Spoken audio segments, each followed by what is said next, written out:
What's happening, everybody? It's Thabile TTO. I'm back and I'm taking over on the 20th episode of The Purple Couch. Welcome to the show. On today's show, we are celebrating and commemorating Workers' Day. If you did not know that this day is celebrated across the world in more than 80 countries. And this day is to celebrate the millions of men and women all across the world who are doing so many incredible things and definitely bringing that bread to their families. We are live across every social media platform. That's Facebook, Twitter, and Instagram. It is at Love Life NGO. And a very big shout out to our sponsors, which are, of course, the National Department of Health and the Department of Sports, Arts, and Culture. Enough with the chit chat. Let's get into the work. Welcome to the Purple Couch.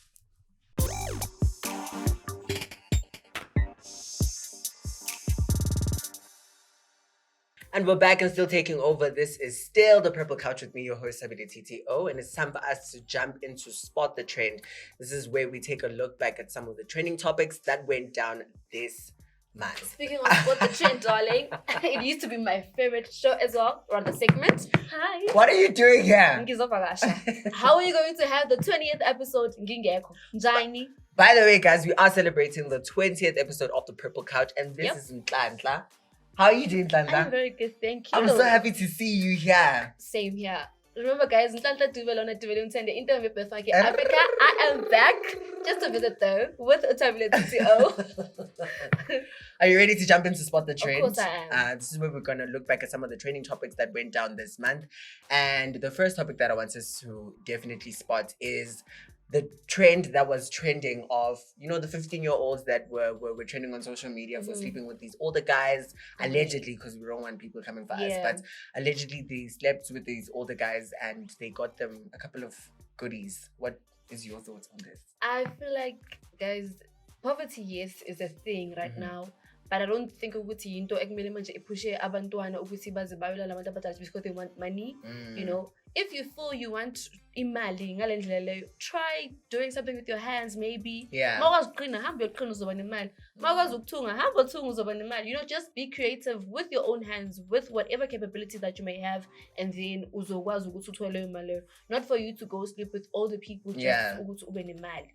I think for me, the thing that makes me really sad is that kids who are growing up now are not patient with themselves. Like, they just want to see things happen now. And the truth is, some of these people that you guys look up to, you know, they don't get the money or they don't get the things that you see them getting on posting on social media the way that you think they get them. So I really wish that young people like Batatis Katsabo and really go into these things, you know, and fully what, let's go back to play. Yeah, let's go back to play. Let's go back to Kashelana and doing all these fun things. No, Mama, please. No. Yeah. What's the second Spot the Trend that so you've got? So the second Spot the Trend, there was a video making rounds in social media whereby a white boy from Stellenbosch University wakamela impahla zomfana omnyama. Impahla, textbooks. Like, that is not right. That is not right, you know. So I would like to know, what do you think about that? Because when I feel like racism, I got paid because there was a time whereby I was at King Center, MLO, and Mpumalanga. So we were excluded from the white guys. So the white guys were only marking on themselves. Yeah, okay. And then Tina so that's why I'm saying with racism is still going on. Racism. You know what I will say? I think whether you're black or you're white, just doing something like that is just really inhuman. It's also very stupid. And it's someone's education. You know, like Umzali had to wake up in the morning. Even like in this episode, we're celebrating those men and women who get up in the morning to go and put food on the table for their families, you know. And imagine Umamako, Ubabaka, Asebenza, as hard as they work to give you those textbooks and to take you to school, only to see a video online of your hard work being literally peed on. That's really sad. It's really sad. It's really sad. Seriously sad. And to close off Spot the Trend, we're going to close it on a lighter note. We've been seeing on social media, this is actually my favorite time of the year, when you're seeing young people graduating, you know, and being celebrated for their hard work that they've put in the past 2 years, in the past 4 years, in the past 5 years, no matter how many years. Yeah. But now it's like these people are graduating. Then after the graduation, that's when the problem really starts, because we do know that South Africa's got one of the highest youth unemployment rates, you know, in the world. So it's like, what happens? What goes through your mind? What do you think is going through the mind of a graduate who is just now graduating? So Mina, this year I've had about 7 of my friends who have graduated. Second belts, that is. So I might be lucky because what they studied for was something very skill, right? So that's why I'm telling me 7. But then looking at others, they're still at home. They abanye basebenza into abangayifundelanga, basebenza kuma call center.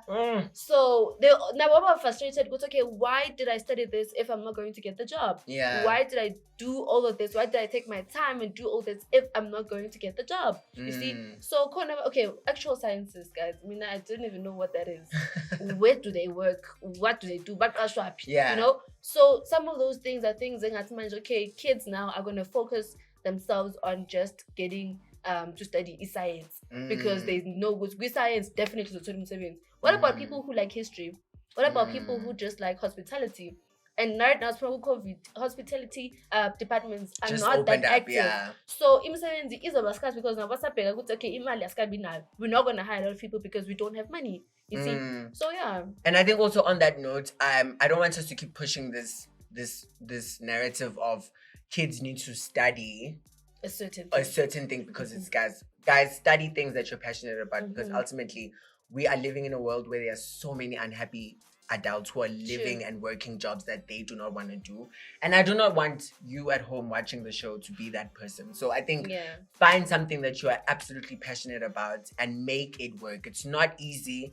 It's definitely not easy. But I will also say, in as much as you know and may see a lot of young people graduating and staying home or not finding jobs, that shouldn't stop you from wanting to graduate and attain an education for yourself. So definitely go out there, use those skills that are out there. I mean, use those services that are out there, whether it's Love Life, it's the government, education, it is seriously important. All out there for you in your hands. So we are done with your favorite feature. Are you gonna stay the whole show? Of course I am. All right. We're gonna get 20th episode. I'm here throughout. All right, we're still going to be continuing to celebrate the 20th episode of The Purple Couch. We're live across every social media platform. That's Facebook, Twitter, and Instagram. # The Purple Couch. We're gonna take a quick break with Nhlanhla. We'll be back.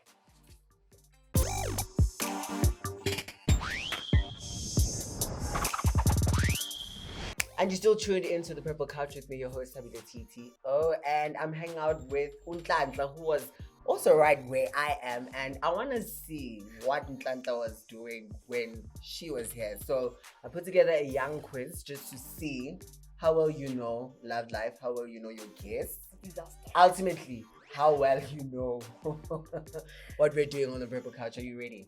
Yeah, I think I am. Okay. So the first question I'm going to ask you, Nhlanhla, is who was the first guest that was ever on The Purple Couch? Yo. I think me she's couple. What's her name? I can tell you the man latest. Like he also acting contour man. Getting into him. If you get this one, okay. The wife. Yeah. Okay, that was the first guest. Zukwana. Yes. Sotlanga was the first guest. All right. The second question that I have for you is which episode was shot at Linda Hlongwani's place? Which episode? The 19th episode. 17th, sorry. 17. No, that's the 10th episode. 10. Nhlanhla. And you said that with so much confidence. No. No, I didn't. Okay, no, yeah. No, it's all right. 10. Sorry, mistake. We still have more questions. You can get more. 109. Yeah, somewhere there. He is a chef and was once a guest on The Purple Couch. Siga. Which GB co-hosted or rather co-presented the show with in Limpopo?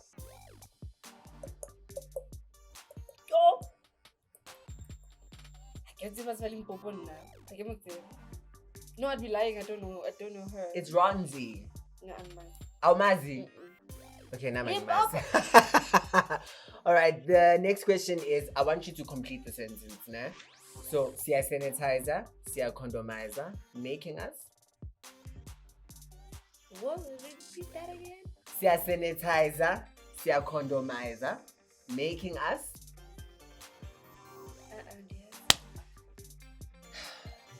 No, I don't know. I have no hope for you. Wait, it's in Gavan. Siya sanitizer, siya condomizer, making us wiser.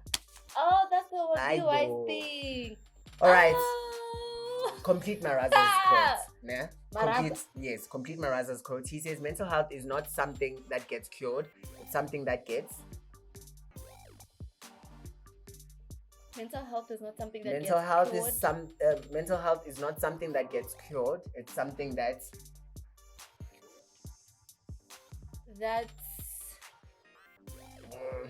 what's the word? Conquered. The step by step Conquer. Yeah, you are conquering. All right, Okay, the yeah. last question. The last question. Yo, guys, Actually, I have two more questions for you. What episode was I on? Okay, should I say the number? Yes. Or we're on the 20th, so you were on the 19th episode. All Wait, right. where I was interviewing you or where you presented? Wait. What? I was your guest on the Purple Couch, correct? Yes, What episode? What number episode was it? That's the 17th. Well, No, isn't it the 11th? While we go onto YouTube to check out, it is the youth episode, but I want the number. So while she thinks about it, we're gonna take a quick break. Keep it locked. Also tune into the Purple Couch right here on our YouTube channel. We're live across every social media platform. That's Facebook, Twitter, and Instagram. It is at Love Life NGO. We'll be back.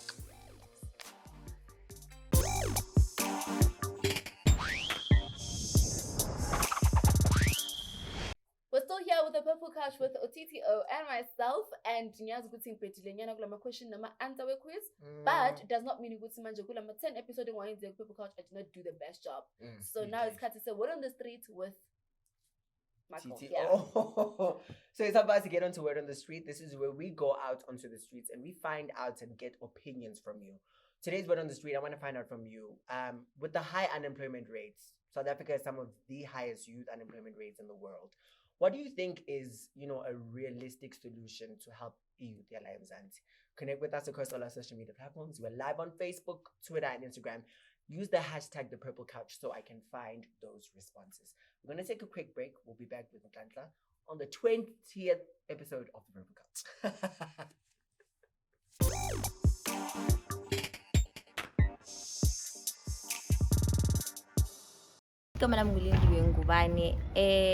I think mina ukuthi kuzo increase or kuzo decrease in number of unemployment ukuthi ba create more jobs and futhi bazama ukuyehlisa inumber le abayifunayo for job experience, like mabazokutshela ukuthi bafuna 4 years experience makubuya esikolweni uzothatha experience ukuthi bakwazi ke ukuthi bayehlise leyo number ukuthi baphane ngama-learnership amaningi ukuthi abantu bazokwazi ukuthola experience. We as the youth of today, we are a youth that is very talented, a youth that is very educated. And the solution that I have is that with the talents and the education that we have, we can start our own businesses. Yes, we might not have the capital that we need, but there are social media platforms that we can use to utilize what we have. And by that, we can start our own businesses. We can start small, and the moment we reach big and we reach high, that's when we can start employing other youth that were in the same place that we are right now. Okay, ukuthi yehliswe like thina esiyouth nathi kwamele siphatheke by ukuthi sifune ama-skills, because most of the time sifuna umsebenzi okuwukuthi we are not skilled for wona. So into ezosiza ukuthi sibe skilled nge-youth ukuthi like siye kuma-skill centers, then sifune ama-skills, then mase sithole ama-skills lento leyo izo-actor futhi as part of i-experience, then in that way siyakhona ukuthi sithole umsebenzi. Companies should have the patience to train people. If you as a company can require 7 years of experience, please have the patience to train someone for 2 years. You get a lot of graduates with no experience. So immediately you give them like an internship that only lasts for 6 months. Not a lot of companies require 6 months experience. They want what? 7, 5, 4 years of experience. So have the patience to train that employee for 2 years or a year at least. And then they can work for your company for 6, 7 years. Have the patience to train people. Ngicabanga ukuthi i-government wethu angasilethela amathuba womsebenzi emakasi like ama-EPW like ama-learnership into ezinjalo ukuthi sikwazi ukuzi-accessa zingayi ngokuthi ngoba ifamily kabani ubani, like wonke umuntu akwazi ukuwa-accessa nama-opportunities lawo. Ngiyabonga.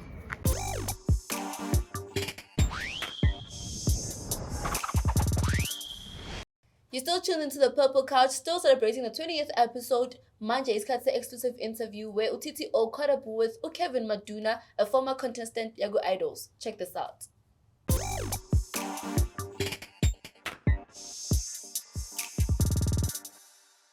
You still tuned into the Purple Couch with me, your host, Thabile TTO, and our exclusive interview is on Zoom today, and it's with someone very, very special who took South Africa by storm. He's got a brand new single. It's called Love Bite. We're going to be chatting to him about his career and about his music and so much more. He goes by the name of Kevin Maduna. Very warm welcome to the Purple Couch, Kevin. How are you doing this evening? Thank you so much. What an honor. What an honor. I mean, there's been ups and downs, but here we are. Finally, we made it. Finally. Yeah, what an honor to be here. What an honor. Yeah. Thank you so much for us. I mean, for someone who doesn't know you, chat to us about who Kevin is, where was Kevin born, and how would he say that place has ultimately inspired what he does now? Yeah. So Kevin Maduna, I usually say to people that Kevin Maduna is a singer, a songwriter, a performer, a global artist, a son, a brother, an uncle, a friend to many. I hail from the streets of Soweto, grew up in Soweto, experienced the beauty of it, you know, and lived around different parts of Gauteng, and I ended up being, you know, given to the world, traveled the world, and came back home, and I was part of Idols, and I'm still here. I'm singing. I'm alive. So Kevin is that in a short summary. Just to explain. Now, on that note, you've already touched on traveling the world and getting to see so many different parts of the world. Where have you? Maybe let's just count down how many countries you've been to, and then I'll follow up with the question. I've been to close to maybe I would say around. Is it that many? It's a lot. It's a lot. More than 10? It's a lot. More than 10. More than 20? I would say probably around the 15, 16. Okay, 15, 16. Yeah. And 15, 16, yeah. And of all these places, obviously outside of home, which place would you say has shown your talent the most love? Because, you know, before you got to Idols, you were already, you know, performing for crowds and letting people hear your voice. So which part of the 15, 16, 17, 18, 19, 20 countries that you've traveled to, which ones would you say, you know, have shown your voice and your music? Have shown my voice, yeah. Yeah. I would say in Italy. I mean, I've had a chance to perform for Italian people and to sing in different parts of Italy. And I've been received with love, you know, and I've been loved. I feel like the love was so encouraging to me to say that don't doubt what you're doing, believe in yourself, you know, and love what you're doing, you know. I would say being in Italy was the most welcoming place where I received love, and I got encouraged to love doing, you know, what I do, which is singing. Yeah. And you know, with singing and all the world travels that you've gone through, and also the experience that you know you've already, you know, went through, how and what made you even decide to come back home and go into a reality competition show like Idols? What made me decide to go to a reality competition throughout all of that? I think it was just a sense of wanting to validate the gift that I have and say to myself that yes, you are worth it. You do make sense. Yes, there's people that understand you, you know, and having to to come back home, and it was COVID, and I was like, okay, what was next? And I released some music, I did a bit of some singing here and there, throughout lockdown, in all of the live internet performances that that we had, digital performances that we had, so what made me was just to validate to myself that my gift is fit, and there's people that it can touch outside, because sometimes you sing for a very long time and you get to a point where you start asking yourself, is this thing worth it? Is this thing valid, what I'm doing? So having experienced all of what I've experienced, I feel like it validated to me that I've got a gift. But I think going to Idols kind of like escalated everything, and it kind of brought the gift more to life, to say that, Kevin, you're on the right road, you're not on the wrong direction. You're actually moving in the right direction, and people hear you, and people understand you, and people understand who Kevin is, and they hear your story. And also to add on to that point, with doing what you love, and it's not always about amehlo wabantu and seeking followers and all of these things. I think you also are seeking validation for yourself, that I'm not just doing this. Yes, it was definitely for I'm myself. not just doing it for myself. And would you say that now that you've gone through the competition and you're now on the other side, where you're now making music, you've got more people watching you, people know that Kevin knows how to sing.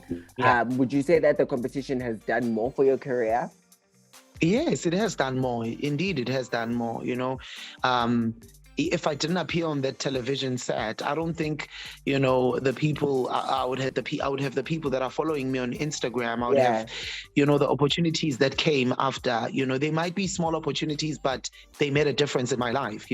I wouldn't say I was in the same position that I was in years ago. Right now I'm in a different position, because I've got a following. People are like, Kevin, why are you sitting? Why are you not doing anything? And people want more. People want more music. People want more music, which is good, because it's pushing me. Like, with my single coming out, a lot of people were so excited for me. They're like, we're so happy to see that you did not stop after the competition. You're still continuing doing this. That little TV appearance, people are like, you're still in our screens. We're grateful for that, and that's just fulfilling inside, to just know that one is living in their purpose, and it's a beautiful thing, to experience. South Africa is going through so much right now. We've got one of the highest unemployed youth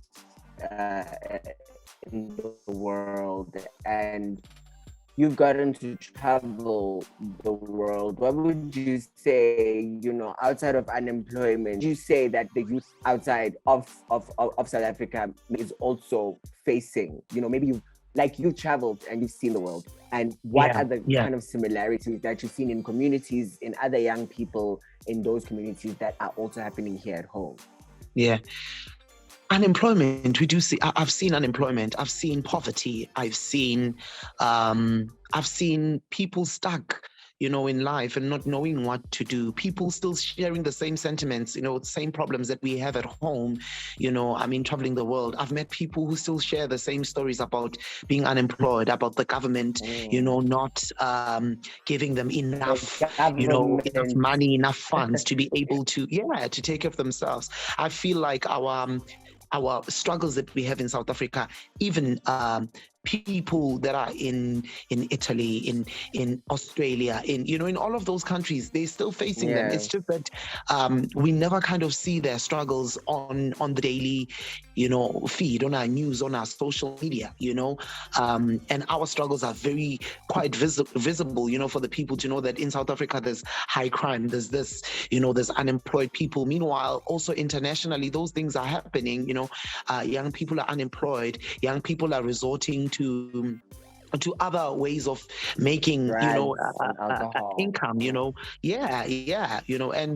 I really think that we are all in the same in the same light. No one is better than anyone else. There's still unemployment also outside. There's still people who are poverty, areas that are poverty stricken, that we are never shown, in the Greeces of this world, in the New Yorks of this world. So I would say most of the stuff that we're dealing with as the youth of South Africa, internationally, there's also other countries where young people are dealing with the same issues that we're facing. And how does one overcome? How does one become resilient? How does one stay focused on, I'm going to make it one day. I'm not going to resort on to all this that might lead me into doing other things. You know what I mean? Yeah. How does one overcome? Because we're living in a society now where, we are able to speak openly about mental health, and that I feel a certain way and certain things give me anxiety. So how does one overcome? I feel like support makes one overcome. Yeah. If you've got family, if you've got friends, if you've got a lover, I don't know, if you've got some form of structure, that is supporting you, whether be it financially, whether be it emotionally, I feel like when you've got support, you will conquer. I'm speaking, like for myself, I've been through tough times, it was COVID, I was back home. I was like, oh my goodness, what's going to happen? But support that I've received from the people that love me has really driven me and has pushed me, to know that there's hope, to know that there's an opportunity that is waiting for me, that is waiting for you, for many others who are out there, outside, as long as you've got a good support structure, you've got people that are offering you love on the genuine, and they're just emotionally there for you, they're financially there for you in some form of way. I feel like if a young person's got support, you can go very far, because that just validates, the path that you're in, and it's just the epitome of life. Support is what, whether it's from probably someone might be watching and they're like, I don't have family, but most probably you do have friends, you do have, I don't know, a boyfriend, a girlfriend that loves you so much that someone is rooting for you. And sometimes it could even be pure distance that you do not even know, but they're literally maybe inboxing you on a random day and they're like, you know what, Thabile, you're doing great, don't stop doing what you're doing. Such things really drive people, and they push people to strive for the best, to conquer all of these things that we are dealing with on a daily, which is mental illnesses, where people are just stuck and they can't, progress. But I feel like if you've got a good support structure, in life, you can go very far. You can fight and fulfill your dreams and live in your purpose. Yeah, fulfill your dreams and live in your purpose. And I think also, the beauty of my life, for me, I cope with focus. I feel focusing on the negatives, they will manifest and become bigger and bigger and bigger in our, and those problems will ultimately manifest in our lives. On to a lighter note, you've got a brand new single, you've got brand new music, people have been inboxing you, try to ask about your brand new single. It's called Love Bites. What is Love Bite all about? Have you ever in your life? I know. Have you ever gotten a love bite before? Do you know? Have I ever gotten? No, no. Unfortunately, I've never. Do you know? I'll make you before I tell you more about this single. There was an instance where I went to. I shot this other podcast thing on YouTube, and I was singing this very same song, and there were. I would say there were Christian people, like staunch Christian people, couples, and when I was thinking, we were like, it was so funny, which goes back to the song, Love Bite is just one of those songs where, you are in love with someone else and that person is just so insecure in the relationship that they feel they need to mark you with something in order to show people in the public that, listen, Thabile is gone, guys. Utatiwe, don't slide into the DMs. Don't try and do this. It's someone who's just saying, you know what, baby, why ungiphi love bite engaka? You know, believe me that I still that I'm the only one for you. You know that yes, there's no one who's distracted me. There's no one who's taken in my life. You know, so you don't need to feel insecure in order for me to notice that, you know, you are here, you are alive and you're happening, you know. So Love Bites is that song. It's a song that is written in isiZulu and in Nigerian Pidgin English. It was written by my best friend, her name is Kash. She just wrote the song after Idols. She was like, Kevin, I've got this song that's written for you. I've been watching your journey. You know, I've written, she literally like wrote several songs for me, and we met, you know, after the competition set and worked on the music. You know, we did the production for it, and then we took it and we gave it to John London and Phonics. They've got some music out. Very brilliant producer, John London. He's worked with the likes of Questa. Phonics has worked with the likes of Amanda Black. So they took the song and they were like, can we ride on the song and just, you know, do it for you, Kevin? I was like, oh, thank you so much. You know, so they worked on it and they gave me the final version that we have now, which is the song that I released just a couple of days ago. And it's a beautiful song. It's a nice sing-along. I feel locally it kind of just, you know, speaks volumes, you know, and people will vibe with it, because I've performed it in several places and people were literally vibing with it. And I feel like it's just the most watered down version of Kevin, you know, most commercial version of myself that you could ever find, which is so interesting and makes my journey of music, you know, an interesting one to be on. Yeah. And would you say this is the sound that people can expect from, you know, Kevin moving forward? Or, you know, you don't want to be genre boxed, you just want to make music? We live in times where we live in times where genre does not exist. So I would not literally box myself and say Love Bite will be followed by a sequel of, you know, a type of style that is similar to it, you know. All I can tell you is that my next song that is coming up is more like R&B, neo soul. It's gonna be in Zulu. It's a nice sing-along also. But it's gonna be very much more soulful. You know, it's gonna be, I think, the side that most people like of Kevin and kind of want Kevin to kind of vent into, but not limited to genre. You know, I feel like music is very open. It has endless possibilities of being done anything. You know, I wouldn't want to box myself and say I'm an R&B singer. You know, I could wake up one morning and want to sing on a piano. You know, I don't feel it's a bad thing. It would still be a beautiful thing to do for me. You know, and express myself with. And now, Kevin, you know, we're going into Youth Month. What would be your words of motivation to the youth of South Africa? Words of motivation to the youth of South Africa is that believe in your dreams. I know a lot of people say that, but believe in your dreams.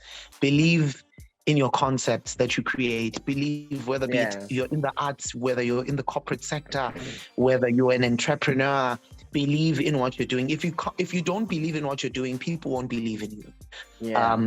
That's just about it. You know, believe in yourself and believe in what you're doing. Believe that you're on the right path. Don't doubt yourself, because when you start doubting yourself, that's where people doubt you. That's where people are like, you know, and that's just about it. But I wouldn't emphasize it more. A lot of people have said it, famous people, but all I can say to you is that believe in yourself.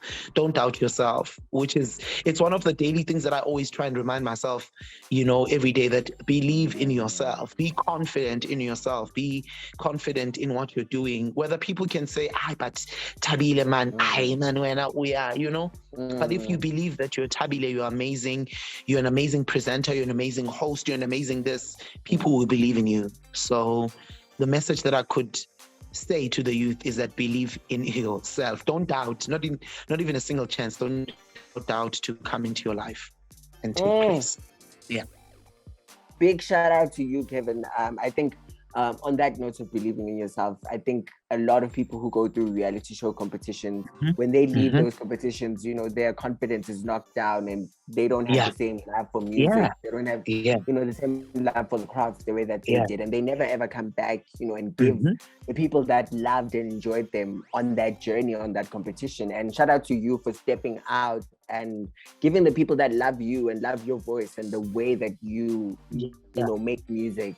And Love Bite is available on all digital platforms. Definitely, it's available on all digital platforms. Download streams. It's on Spotify. It's on iTunes. It's on Instagram. It's on TikTok. You'll find it on every download platform. On YouTube, you can find it for those probably who cannot afford to go, and find it on Spotify or don't have, money to pay for Spotify. You can still find it on YouTube. Your support is most appreciated, to everybody who's going to be watching. And guys, I love you and I see you. Where can people get a hold of you on the social platforms? Yes, you can find me on Facebook. You can find me on Instagram. You can find me on Twitter. And TikTok, I'm Kevin Maduna _M. Just follow me, inbox me. I do respond to people's inboxes. If we're chatting about decent conversations that are full of life, not whatever. Let me give you a love bite. No, but if it's things that are concerning life and music and just encouraging one another, I'm there on the socials. I'm available. And I love everybody. And continue to take over, Kevin. This has definitely been our exclusive interview. And this is where we're going to podcast. Shout out to you. Keep doing all those phenomenal things. Thank you so much. Thank you so much, Thabile. What an honor to be here, to be having this conversation with you. And God bless you and stay blessed. Thank you. God bless you and God bless everybody who's watching the show.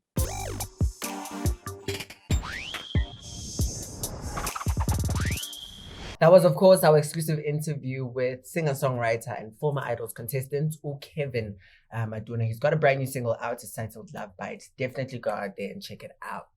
That is a very interesting title, Love Bite. But I'd like to know, how many have you had when? How many words? Love bites, of course. Where? In your body, in your head, maybe. We're going to take a break while I answer this question, guys. We'll be back after this.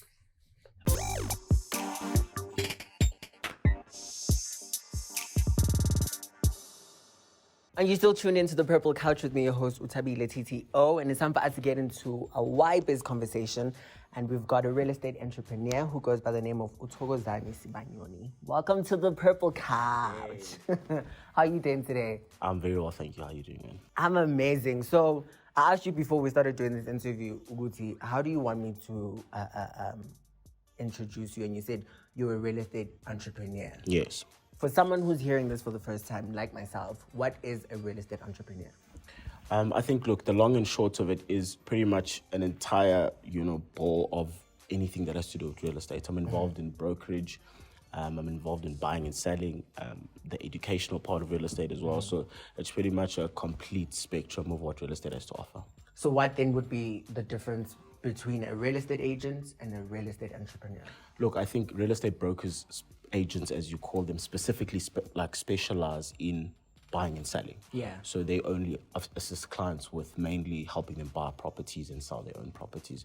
Whereas my side of things is pretty much just a general understanding of, and obviously active participation of everything that has to do with real estate. On that note, we've broke down what it is that you do. Yes. Who is Thokozani? Thokozani Yimi. We know that. I'm joking, man. Thokozani, TK to most people, especially in business as well. I think most of my clients know me as TK. There's two sides to it. I think I could say Thokozani is a young, motivated, like you said, real estate entrepreneur. But then the second side is literally just a naughty township boy that loves people. And where did your love for houses begin? Because you know how maybe they'll say, when you ask a parent who now has a soccer player child, they'll be like, oh, you used to play with the soccer ball. For you, were you that child who'd be looking at houses and being like, yo, maybe I can do this and do this? Not at all. What did you want to do when you grew up? honestly changes, you know. As most of the time, you must be a doctor for the first couple of years, and then so a lawyer. And I think obviously that narrative struck through to me throughout my childhood. So I wouldn't say to you that I had any form of knowledge of real estate or I had a passion for it on my younger days. I think I had a passion for being out there. I had a passion for seeing people from a young age. And I think, you know, obviously later on in my life when the career came by, it sort of matched in really perfectly for me. So I wouldn't say that it's something that I always knew I was going to do. It's just a pretty much, I think, one of those destiny conversations where you, at some point, you find out where you need to be. You know, at some point, I wanted to be a real estate agent. But I had watched $1 Million Listing and I thought I could, you know? Yes. And then when I told my parents that I wanted to be a real estate agent, they're like, you're just selling houses. It's not... Where then do you find this career and when then do you decide that I'm going to establish myself and, you know, change from being a real estate agent to being a real estate entrepreneur? I think if I'd have that conversation with you, I have to go back to the foundation of how I got to doing real estate. How? How did you begin? Look, I think the start for me was, I mean, typically leaving school, you're like, okay, where to now? What do we do now? So I obviously had no idea. I had opportunity, obviously, to go to school, but I thought to myself, yo, we didn't give it a taxi for 4 years. I was like, nah, it's just not gonna work. So eventually, I had a friend at the time. I went to him. I said to him, man, what does your dad do? He told me the dad was a real estate, obviously, agent. So I went to the guy and I said to him, listen, man, I kind of just left school and I'll do whatever. Don't pay me. I just want to learn. I want to learn whatever it is that you're doing. It looks like it's interesting. I mean, he had a lot of free time. You know, he lived a very good life. So I thought, I mean, I'd really like to learn about more or less what he has to do. So from that process, I started working for him. I did a whole lot of admin stuff. He taught me the basics, really, of what real estate has to offer.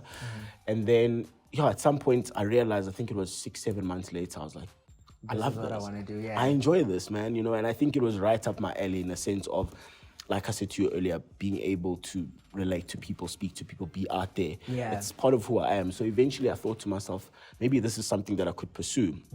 And then I think at the time, the owners of that business, Allegiance Property, Soma, being Gareth and Jared Soma as the founders, they pretty much approached me and they said to me, listen, man, we know that you're unsure about what kind of career you want to take on, but we think that this would fit you and you would fit the company perfectly. So that's pretty much how that started. Now, moving on from the transition of being an agent to now an entrepreneur. You know, now you get to a point where you obviously, you know, you're working as a real estate broker, you're seeing opportunities on a daily basis. It starts becoming your life.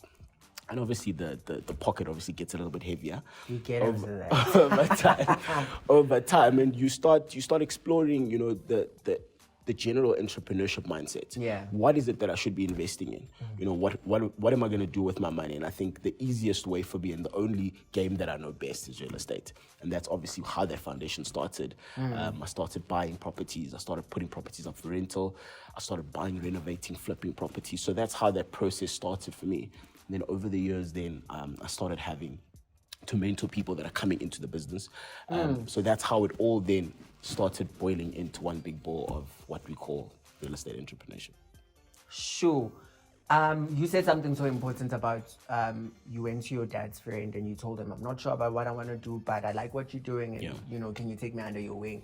How important is it to have someone who you look up to or someone that helps you kind of navigate your way around life? Because life has got, you know, a lot of ups, a lot of downs. One time you think you have it, the next time you don't. But how important is it for one to have a mentor and to have someone who they look up to?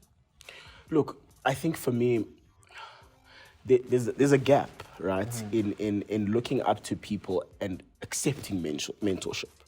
Because I think, you know, with me in particular, you know, the mentors that I decided to take on were people that I never saw coming.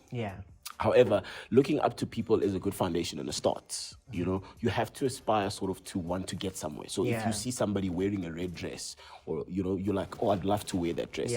That's looking up to that particular destination. But the thing is, for me, I started realizing that looking up to someone had a lot of limitations. I needed a very consistent sort of reminder of we're not just going to the end of the road, we're pretty much going through the ceiling. So I think having a mentor then is more of a conscious decision. You need to decide that. You can't just allow anybody to say, hey, let me mentor you. Yeah. Because their direction may be the complete opposite of where you'd want to go in your life. So you pretty much need to put yourself in a position like I did, where I identified certain individuals and I said to them, guys, listen, at the time I was very young. I said to them, guys, I'm young. I have no clue about nothing.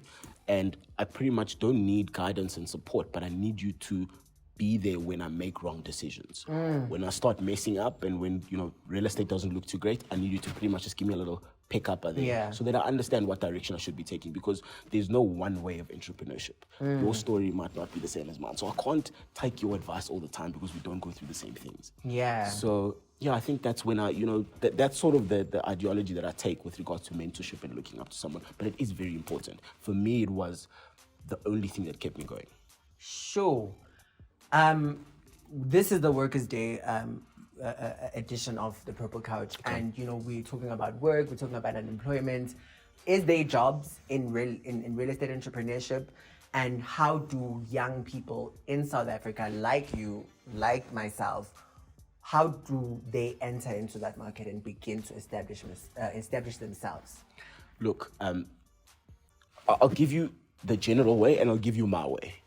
The general way is real estate is a very self-motivated, initiative-driven industry. Yeah. It's a survival of the fittest. It pretty much needs people that will take life, by the horns and say, I'm going to ride this wave until the end. So if you're a young person, out there looking for that kind of opportunity, you need to take that initiative. Yeah. And that doesn't mean looking for job posts or anticipating somebody contacting you. It's you practically and physically going out there, approaching real estate companies, any form of real estate, even if the company just specializes in rentals or sales, whatever it is, but put yourself out there, market yourself. Our phones pretty much are the world right now. So it's easy to get that kind of information. And I think just the general advice in general, go out to people. Go speak to somebody that's in the industry. Go find out, how can I get into this industry? And more than likely, this is such a beautiful business where we're more than willing to let people in. And people are always looking for property. Always. It's 100%. All the time, yeah. The second way that I would do it, and then this is a little bit of a me segment, Allegiance Property Soma at the moment. I'm currently a senior sales manager in the company. We offer a lot of opportunities, especially to young, old, whatever individuals and whatever background that you have, whether you've worked as a cleaner, whether you've been a CEO of a company, we have ample opportunities within the business. And we have strategies in place that will ensure that even though you come from a different background and you might not understand the semantics of the business, we're here to assist. So I think if you're a young person possibly out there that wants to get into the real estate business and wants to take that sort of first step, give me a call. I think, obviously my details will be up, but give me a shot. Let's schedule an interview and let's see how and, what way we can go about assisting you and making sure that you take that first step into the game. I think it's really, really dope. Like in the South Africa that we live in now, that expects graduates or people to have a certain number of experience, I think it's really dope that we've got businesses that take time out of making money to say, we're going to invest in the skills of these people that want to do what we do. Yes. And how can people get a hold of you guys on your social media platforms, your personal and for the business? Allegiance Property Soma on pretty much all social media platforms is Allegiance Property Soma. Please make sure you add the Soma at the end, very important. And then you can contact us. Just go on Google, type Allegiance Property Soma in particular. Myself on my personal social media, it's T.EEKAY. So that's pretty much how you can get me. That's Instagram. And then on Facebook, it's Thokozani Sibanyoni, my name and surname. What's the most you've made from one listing? Maybe no, let me say how much you've made, but what is the what is the amount of the house that you've sold? Does that make sense? The price of the property. The price of the property, yes. Highest. I'll give you one that was sentimental to me, because this was my first ever big deal in my career. Okay. I remember I never used to have a car. So I did real estate the hard way, where you Uber to appointments and, I made a plan about it. But anyway, I'd met this client. He owned a property in Kibla Park. So he called me and he said he wanted to No, in fact, actually, I had a listing at the time on the market in Glen Vista for 10 million rand. And, you know, this client was, you know, pretty much on the market with me, and we were never finding buyers, you know, and the main reason was because the property was way overpriced. But we took the exercise, you know. So this client inquires, he comes through to the appointment in like an old Range Rover. And I'm like, yo, okay. He's not gonna buy. This is not gonna happen, you know. So anyway, I mean, I'm still not judging. I'm thinking it's okay. Yeah. The client eventually gives me an offer. The offer never gets accepted. He then comes to me and he says to me, listen, please find me something. I need something. I found a property in Mazdal for 9 million rand. Now his budget was about 6. He comes to me. This is your first? This is my first ever big sale. 9 million rand. So I found this property. I say to him, come, let's go have a viewing. Anyway, I know we're 3 million rand, 4 million rand off asking price, but let's have a look. Knowing very well at the time, because I did my research on him, that his pocket is quite big as well. So we end up going to this house. He buys it. Yeah. So he signs the offer to purchase. He says he's paying cash. 9 million rand cash. I'm like, red flag. So the deal went down, the negotiation went down to 6 million rand. I'm like, red flag, no. Cash still. He says to me, he'll pay it in a week. I'm like, no ways. There's no chance that this person is gonna pay me 6 million rand. Cash by the end of the week. 100%. So week 1 finishes, no money in the bank account. Transferring attorneys call me, they're like, how? This guy of yours now, what's going on? And I'm like, ish, I also don't want to come across as too, and I'm young also, so I'm like, ish, I don't know how to deal with this kind of situation. So eventually I'm like, okay, listen, brother, we kind of need to pay now. He says, okay, cool, no problem. Give me a few minutes. He sends me 3 proofs of payment on WhatsApp. 2 million, 2 million, 2 million. Cash payable immediately. I don't know what to do with myself. I was like, yo, if this is what it is. Into your account? No, or? into the attorney's interest-bearing account. So they never paid to me. Otherwise, I would have spent it. Never that. I would have spent it already. So yeah, they pay that amount, and that was my first ever big deal. And I think, if I think about that deal, I think I got paid just over 250,000. On that note, big shout out to you and all the incredible things that you're doing. I think it's so dope to sit down with someone who is young but is so established in this part of such a competitive career where there's so many ups and downs, so many lefts and rights, people buying, people not buying. But I think what you're doing is really, really dope, and I hope that to the young people at home who haven't maybe given this career a chance, really go into it and hit them up and align yourself, and let's begin to make those 9 millions, all right? But big shout out to you. We're going to take a quick break. Keep it locked. You're still tuned into the Purple Couch. Thank you.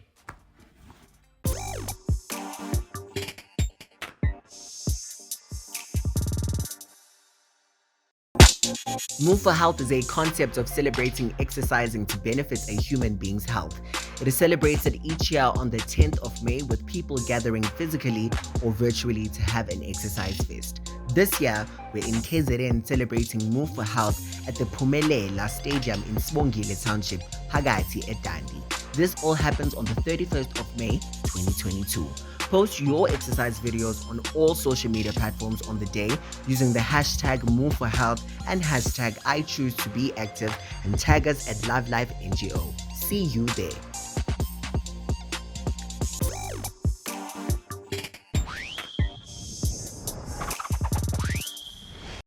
And you're still tuned in to the Purple Couch with me, your host, Thabile TTO, and we're celebrating the 20th episode of the show. And I've got one of the previous hosts of the show, Nhlanhla, and we're going to take, a trip down memory lane, Nhlanhla. And I wanted to reflect on some of, the 19 previous episodes that have gone down, and what has been your highlights about being a Purple Couch host. So I don't remember which episode it was, but I remember Besino Tamidish. The interview, I must say, yo, I put on Msindo, guys. Put it all loud.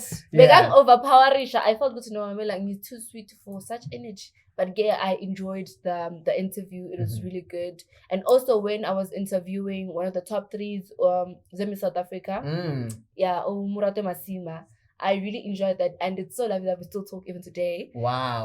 So yeah, those were the best moments I can say. Yeah. And then if flop if feel like tennis is getting a heritage day. It's get us well, business lit well. All right. Like you sexy now. On Heritage Day. Yeah. But Okay. you see, this is a kids show. Vala. Yeah. But then I guess otherwise show later thing the episodes they were very good. I enjoyed myself. I got to learn I can actually talk and to learn but then when I was unleash that you know Nhlanhla come talk be the presenter you know because even the way Bang Bizanga called it was just you know weird but I enjoyed it so when again Anyaguza take over Thabile TTO how's that going for you? Are you enjoying? What's your way forward? Where are you going?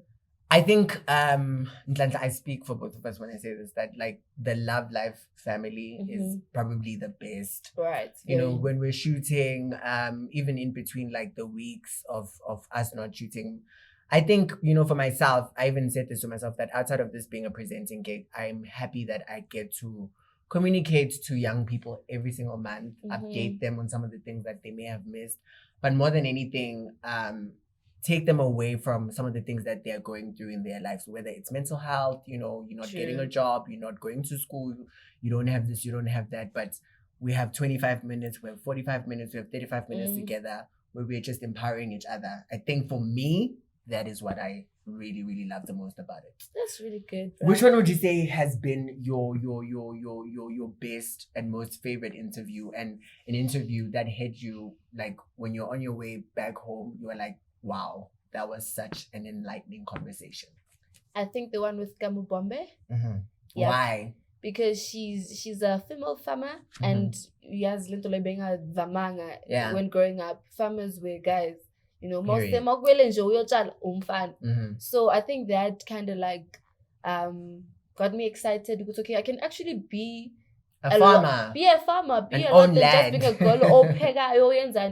I can farm. I can be umuntu obhizinisi inkukhu kungabuthi manje nami ngifake lamabhoots lawa ngibe that one of those girls. So I think that one was the one that kind of like got me thinking okay, let me do something else maybe with my life. Maybe after this year or whatever I can just bring it in and then now be a commercial farmer as well. So I think that was the one. Yeah, I'd say my highlight interview would definitely be, because I've only done 3 episodes today. But I will say that I've been so excited to chat with the young people that own businesses. Last week, on the last episode we had Happyville, on the other one we had Ulaki, and it's these young people who are stepping into spaces that I wouldn't even think about. You know, I wouldn't even think about starting a fashion brand, going out to source material and buying this and store. But I've been really, really excited, and those young people have made me, like you said, you left that interview thinking, maybe there's something I can do. They've now made me really think about, you know, maybe there's a business and there's something I can start to help stop unemployment forever and ever and like ever. I said, you know? will do the work. Yeah, the hands will definitely do the work. And Nhlanhla, where to from here? You know, what do you have going on in your life now? Well, right now I'm still just at school, right? So I'm studying filmmaking as a producer and a production designer. Yes. So that's just for film, right? Yeah. But I don't just want to like end there. I still want to continue with the sport thing that I love, as you guys know. So I want to open my own aerobics club, Egasi. Just looking for funding in space right now. But there's a spacing is one. It's just that I just need capital. Then I can start it. Also, I started my own football team. Yes. Egasi from the club in Nguyo. So yeah, that's basically what I'm doing right now, and obviously continuing with the filmmaking thing, hoping Kuti is on somewhere. Yeah. I think what's nice, Nhlanhla, is that you haven't stopped, you know, with what we're doing here. We're empowering people, you know, through the camera. You're empowering people literally on the ground. And starting a soccer team as a female, sure. Yeah, it's beautiful. A lot, but it's nice. It's nice. And where can people get a hold of you on the social media platforms? Oh, Instagram, @Nhlanhla_McKay, Nhlanhla Dube on Facebook. And my number is 084-988-5279. But I'm going to get the text up. Just ask about certain things on the Timali. Then that's proper. Yeah, but that's it, really. When anything after this, are you planning on staying for more episodes? We are taking over. Yes. Through and through. And we're going to take a break. When we come back, we'll take it over on the Purple Couch.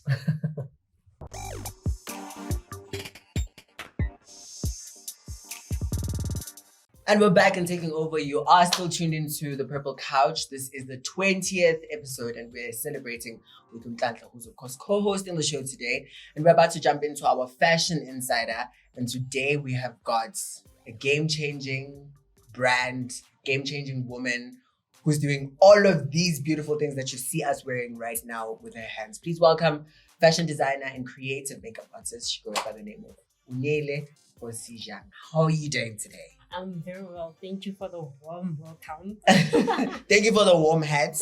Yes. You see us looking really, really good. You look very pretty. Yeah. Are you good though? I'm good. I'm very good. So I'd like to know a bit. Okay, Onneile is a UJ postgraduate, a creative makeup artist of a Touched by Uni, and an owner of a Beauty La Crochet.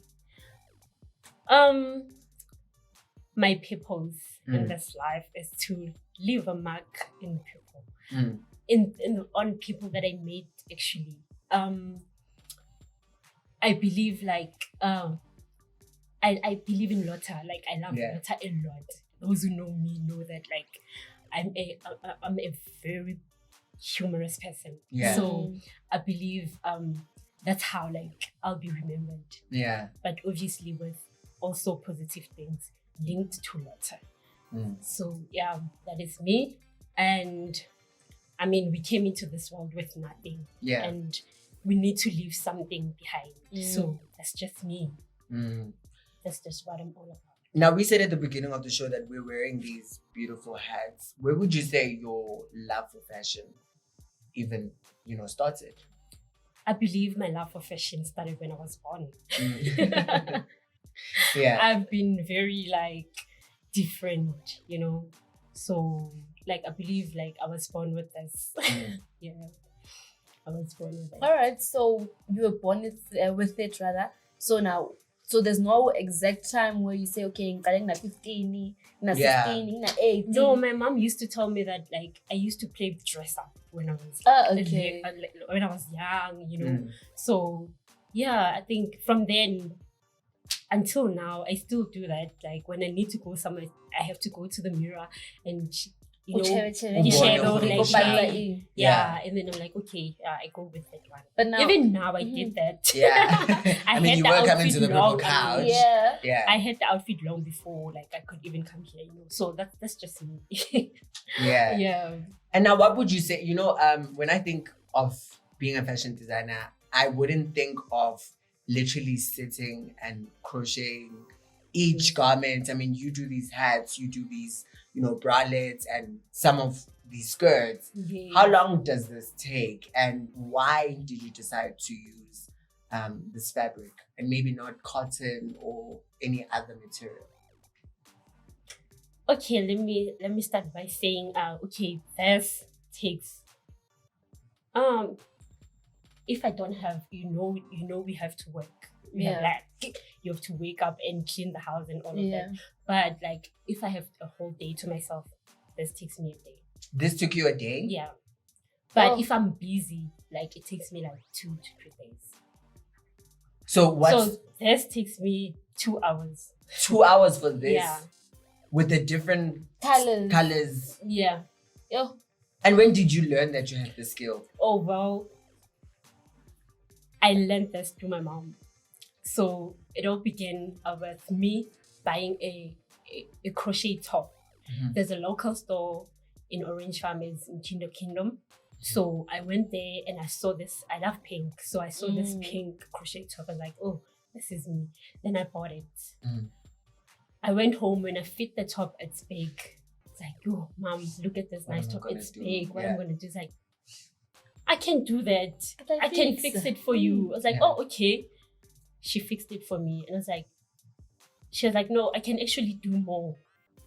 It's like, yeah, ma'am, let's just do that. And then she took a jersey and then and then she did a top with it. Like, okay, I posted it on Facebook and then people started ordering. It's like, okay, I can actually do business with that. Yeah. that's when it started. Yeah. That's when it started. But when we started, I wasn't designing at all. I was the marketing. I was on the marketing side of the business. And then we started 2018. 2019, mom started helping me, like teaching me how to crochet. And then because the orders were coming in numbers and she couldn't do them alone. Yeah, of course. Like, she taught me, and then now we're here. So like you're saying, I'm an order, I'm a manini. So how do you manage your time? Because you're saying this could take you a day or two depending on how busy you are. So say now I'm an order manini. How do you then manage your time? Then we share the work. It's just you and your mom? Yeah, it's just me and my mom. And she's quicker because she did this as a subject at school. Oh. And her mother used to teach them at home. So she got like, she got like school and at home. Yes, you understand. So like she's way quicker. Like she's way quicker than me. So, yeah. You know, I'm interested nice to find out before we let you go. If this took you a day, how long did it take you to make one of your creations, and what was it? One of my creations. Yes. Like, what is the longest you've taken to complete a garment, and what was it?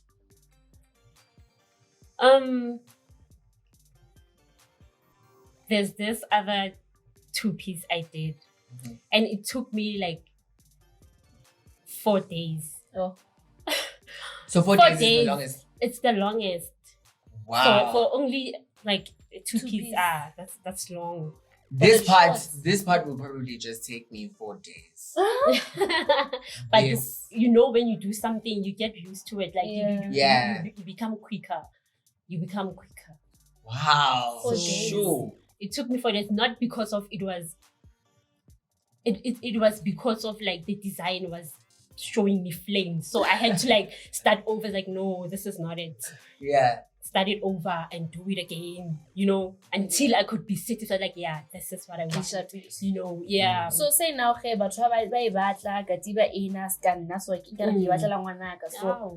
where can we find you on the social so that we can place orders? So I have a page, it's at Beauty La Crochet on Facebook. You DM us there, and I have a page on Instagram. It's at La Crochet B. Also my WhatsApp business numbers. All right. Definitely, guys, get in touch with her. We are feeling so warm, and we're going warm. into June. So we're going into June, and I know that a lot of people are going to be looking for winter clothes. So why not support a young woman who's doing incredible things? Support Beauty Like Crochet. Yep. And big shout out to you for coming through to the show so and chatting to us about your incredible talent. I think this is really beautiful, but when I look at it, I'm like, I admire it so much because I know it's not easy to make. Continue shining and taking over. Yep. Thank you. We're going to take a quick break, but when we come back, more Purple Couch. Taking it.